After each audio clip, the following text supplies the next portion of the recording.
Alright, I want to talk to y'all today about this sub-2000. I bought it a few weeks ago. It's the second Kel-Tec I've ever owned. After I bought my Kel-Tec PMR30, I just couldn't help it. I had to have some kind of another Kel-Tec. And I looked at everything they had, and one of the guns I've never owned is a pistol caliber carbine. The thing about this sub-2000 I liked was how the size it was when it folded up, and the safety aspect of it, which I'll get into a little bit. I got the gun, I started shooting it, and don't get me wrong, I can make some pretty good groups. We're going to find out here in a minute what kind of groups I can do with the factory sights. I got 4 targets. They're labeled 1, 2, 3, and 4. Alright, y'all, I just went out and shot my 4 groups of 5. Show you that real quick. This is my first group of 5, and I haven't shot the gun in a few days, so kind of fresh on it. First 5 I've shot today. That's actually not too bad. That's pretty good. I mean, that's more than better than I thought. This is at 25 yards. That's the second one. I had a couple of low right here on this one, which I had one low one on the first group. No, they're all just a little bit to the right, except that one there. So I think the gun's off a little bit to the right, which is no problem. But I think the up and down is me, depending on where I'm putting the sight over the target. It may just be that if I practice some more, I might be able to tighten these up. That's actually not bad at all. If I just move my sight a little bit, and all those are right here, I'll be really happy with that. That's squirrel, rabbit killing all day. Turkeys, anything I can hunt here in Virginia, they're dead with that. I mean, that's pretty good 5-shot group. First one I've ever had, and at 25 yards I'm grouping pretty good. So that's a testament to this gun, how good of a gun it is too. It's a really good gun. I really like it. I have nothing negative to say about it. I might do something to this rear sight. I still don't know yet, but if I end up doing it, I'm going to show y'all what I do. But I'm going to show y'all this gun. My little, my take on a little bit better grip handle up here. It fills up all the Picatinny rail grooves, and the gun still folds up really good because that paracord is exactly the right thickness. Something y'all might want to look at. I don't know, some of those grips and stuff they sell are really awesome. The best ones that I saw for this gun, for any gun, the ones that I like the best are the CZ grips. They're made for M-lock. I bought that paracord at a flea market a while back. I thought it was pretty cool. It was bright orange, and I saw it laying there, and I looked at my grooves on my Picatinny rail, and I was like, that would be pretty cool with paracord ran through it, wrapped around. It would make a little bit better handle, and I think I was right. It actually feels pretty good. I just laid it in right here.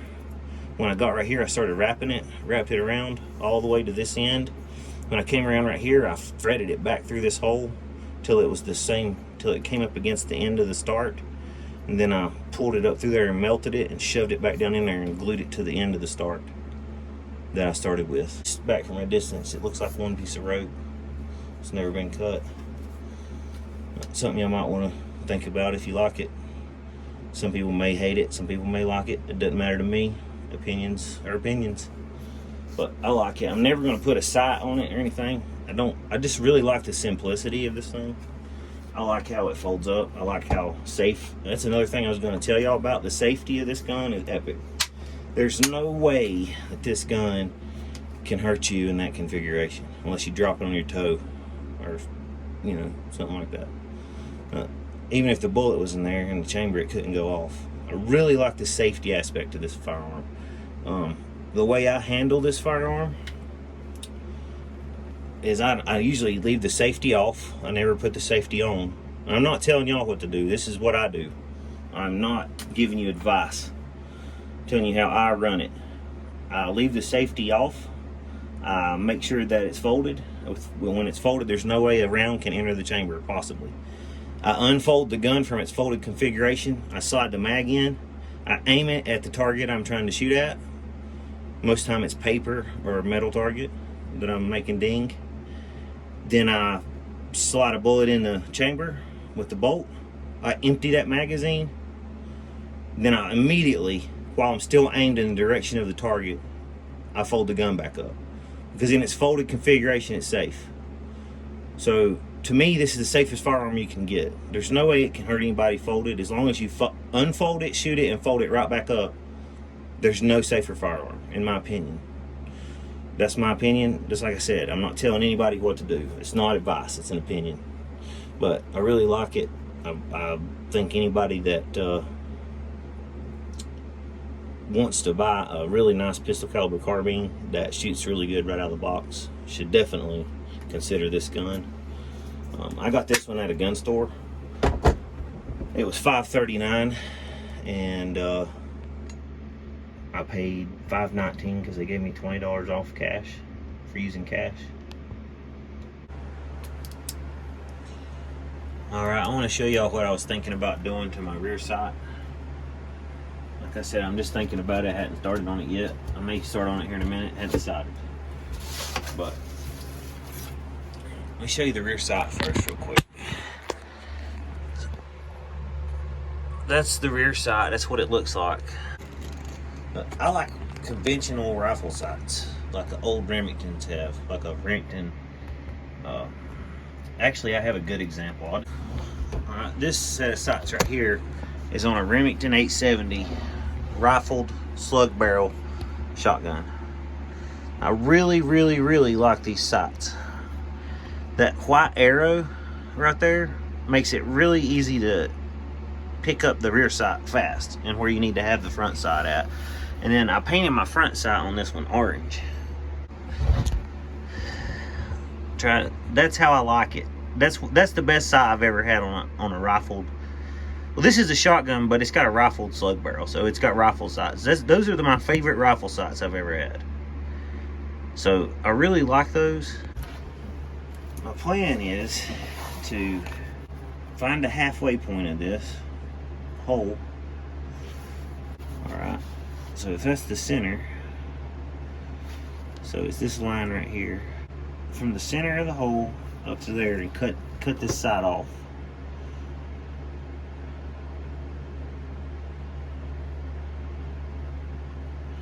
Like that.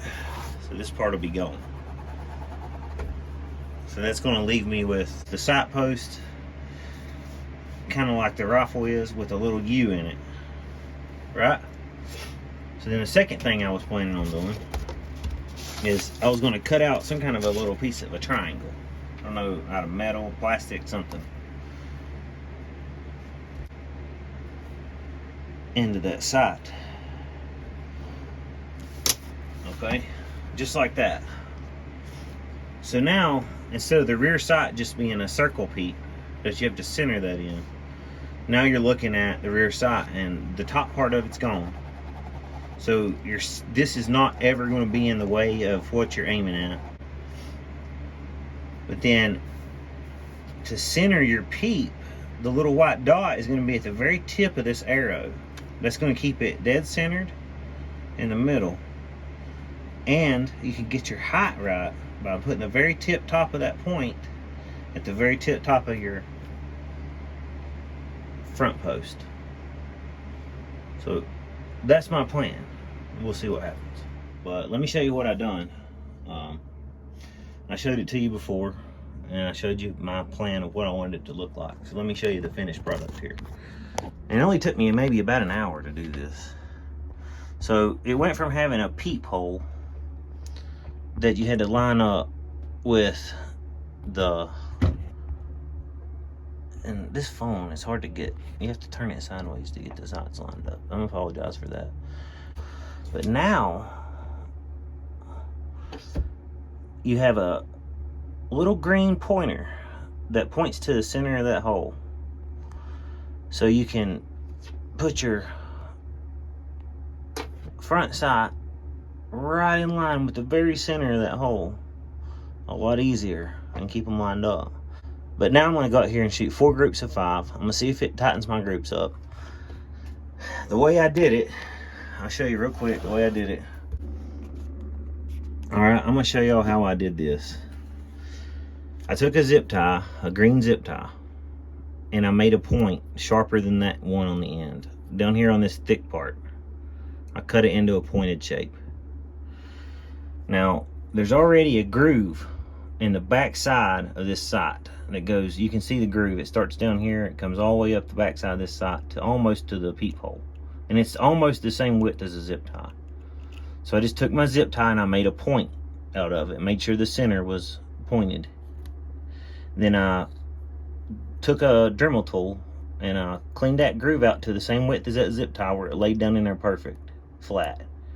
I laid the zip tie in there, then I heated up a flathead screwdriver and I just melted that zip tie into the plastic back and forth and made sure it was melted in really good and sturdy. Now I'll go back and I'll sand that and I'll put some paint on it and make it look nice. But as of right now, I'm just doing testing. This sight's only $6, so if you mess it up, it's not a big deal. You can buy another one. But after I got the zip tie melted in good and everything, I took a Dremel tool and just cut the top of this off to where it opened up the sight picture. And when you look at it from the other side, of course, you've already saw that part. All right, let's talk about the results of what happened after I did what I did to my sight. This is before I did it. First group. We're outside the 9 ring, 10 ring, whatever that is. This is after. Inside the 10 ring, 9 ring, whichever one that is. So this group definitely tightened up. I wouldn't say it tightened up a lot, but maybe a ½ inch. That's the second one. So actually, yeah, I did tighten the group up a little bit on group 2. I did. So I got 2 in the red ring on the first one before I did what I did to the sight, and after the sight I've got 4 in the red ring. So that tightened up for sure. Number 3. For some reason on the third group of 5 I done better on both shots. But even on the third group of 5, I tightened the group up. And for some reason, when I changed that sight, it moved.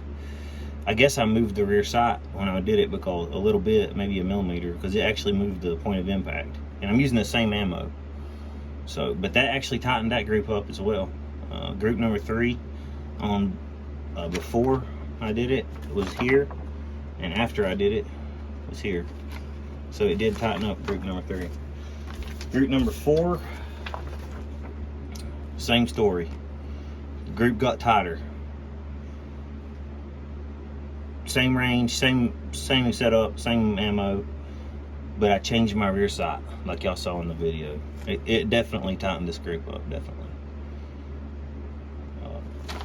I'll be honest with you, I didn't know what was going to happen when I did that to the sight in the back. I just didn't like what I was dealing with, and I wanted something different, but I didn't want to, you know, this piece here, the sight piece, is only $6. It's below 10 bucks. Maybe if you pay shipping, it might be a little over 10, but that's cheap. So if I mess it up, if it's bad, whatever, I can buy another one. It's not a big deal. So I decided to try it and actually got good results. So personally, I like what I done. It seems to help. I hope y'all like this video. Like, share, and subscribe. It really will help me. I'm trying to get this YouTube channel going, and I want to buy some more Kel-Tec stuff. I really like Kel-Tecs. But let me know what y'all think, and I'll see you next time.